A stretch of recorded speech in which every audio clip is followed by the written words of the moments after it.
Now we're going to have a look at garlic. Garlic is a very potent antibiotic. In fact, the research is showing is 6 times more powerful than tetracycline, and that's a common antibiotic. To use it as an antibiotic, you would need probably about 3 of those a day. Now, if someone says, my gut couldn't handle 3 of those a day, what you can do is you can get a bowl of hot soup, grate it into the soup, and that'll just take the edge off it if a person cannot handle it raw.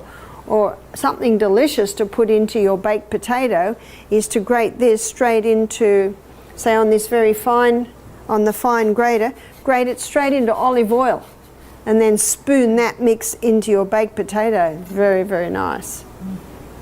And some people choose to do the antibiotic sandwich, which is a slice of sourdough spelt toast, olive oil on that, and then grate this whole clove of garlic onto the slice, and then avocado and tomato. It is very delicious. It's almost like a little mini pizza, isn't it? And what happens is the bread underneath and the olive oil underneath, and then on top you've got the avocado and tomato. It calms it down a little bit. But I'm going to give you the recipe for the flu bomb, or you can take the flu bomb. So the flu bomb can be used for bronchitis, it can be used for asthma, it can be used for the flu, it can be used for pleurisy, it can be used for pneumonia, it can be used for sinus or a head cold. The first ingredient is garlic, and the garlic is crushed.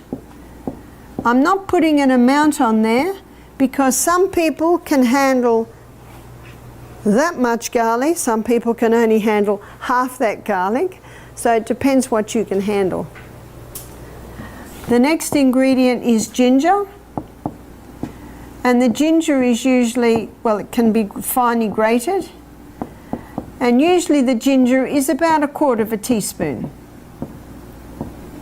The next ingredient is eucalyptus oil. If you don't have eucalyptus oil, you can use tea tree oil, and it's 1 drop. Next ingredient is cayenne pepper. Now, some people can handle 1/2 teaspoon, some people can handle 1/4 teaspoon, some people can only handle a little shake. So that's up to you too. The next ingredient is lemon.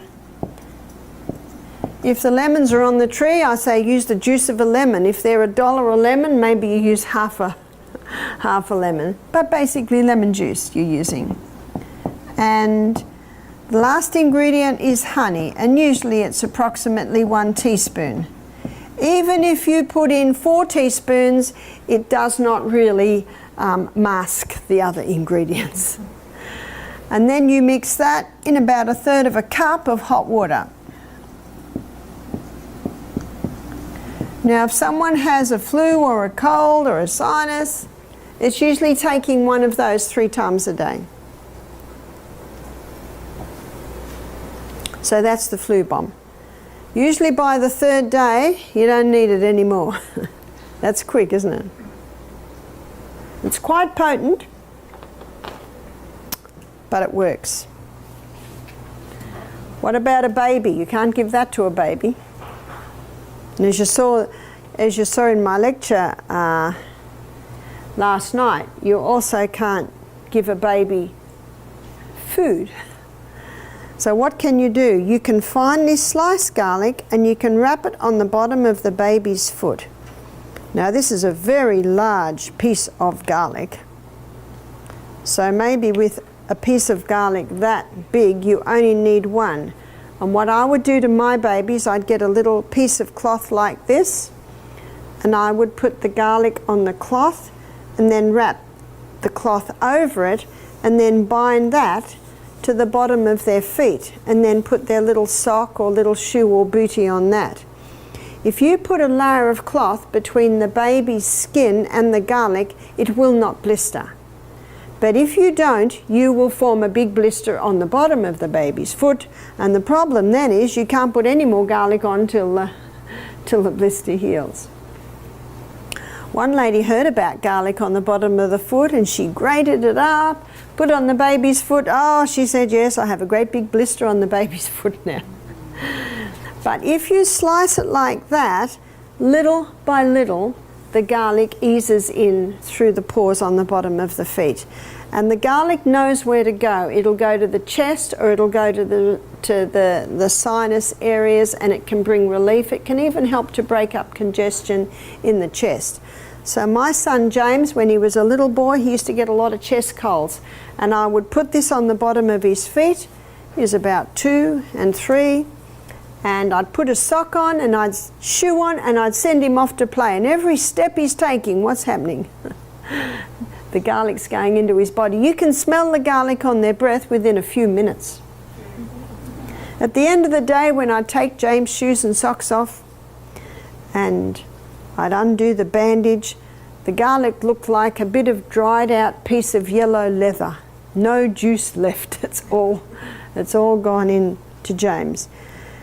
Now, at the same time, one has to investigate, why is my child getting so many chest colds?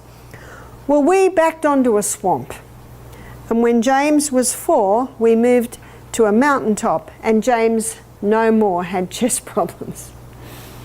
So if a child's getting recurrent chest problems, you have to look and make sure there's no mold in the house. You have to make sure that you're in a clean, dry area, but also check that often children get chest colds and sinus and tonsils and asthma because of dairy, and we looked at that last night too.